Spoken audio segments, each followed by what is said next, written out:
তো আজকে কিন্তু আমি চলে গেছিলাম একটা বিয়েবাড়ি, আর বিয়েবাড়ির আয়োজন দেখতেই পাচ্ছ, বিশাল সুন্দর আয়োজন করেছিল। আর সামনেই ছিল বউ, মায়েরা গিয়ে ফটো তুলছিল ক্যামেরায়, তো আমায় বারবার ডাকছিল, আমি ভিডিও করার চক্করে আর ফটোই তুলতে পারিনি।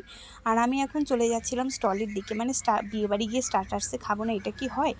তারপর এখানে সবাই নাচ গান করছিল আর খুব জোরে জোরে গান বাজছিল। তো আমি ফার্স্টেই খেয়ে নিয়েছিলাম কুলফি। এমনিতেই ঠান্ডা লেগেছিল, তার উপর খেলাম কুলফি। আর সত্যি বলতে কুলফিটা কিন্তু দারুণ ছিল খেতে।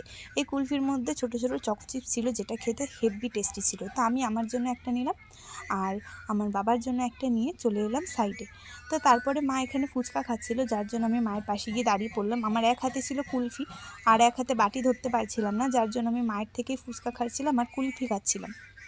যে কাকুটা এসে আমার গাল টিপে দিয়ে গেল, ওনারই আজকে ভাইয়ের বিয়ে।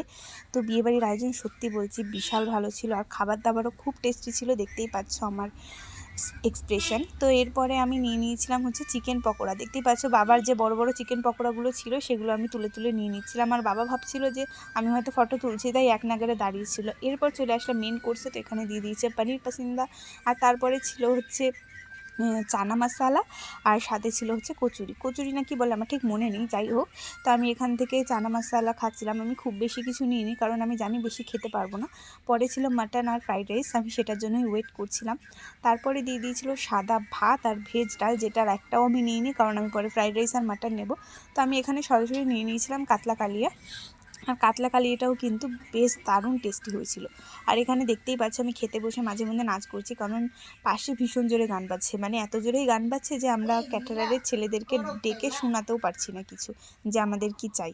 তো বেশ ভালোই লাগছিল খেতে। তো আমি এখানে কাতলা কালিয়া খেয়ে নেওয়ার পরে নিয়ে নিয়েছিলাম ফ্রাইড রাইস আর মাটন কষা।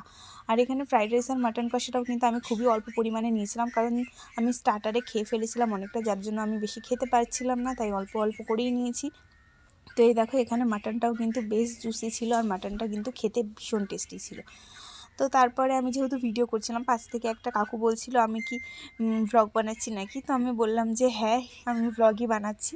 তো কথা শোনা যাচ্ছিল না বলে কাকুটা এসে পাশে দেখে গেল যে আমি কি ভ্লগ বানাচ্ছি। আর তারপরেই আমি নিয়ে নিয়েছিলাম চাটনি, পাঁপড় আর সাথে মিষ্টি, যেটা আমি দেখাতে পারিনি। আর তারপরেই আমি চলে এসেছিলাম বাড়িতে। আর আজকের ভিডিওটা কেমন লেগেছে তোমরা অবশ্যই জানিও, আর আমার চ্যানেলটাই কিন্তু সাবস্ক্রাইব করতে একদম ভুলো না। ভিডিওটাকে একটা লাইক করে যাও।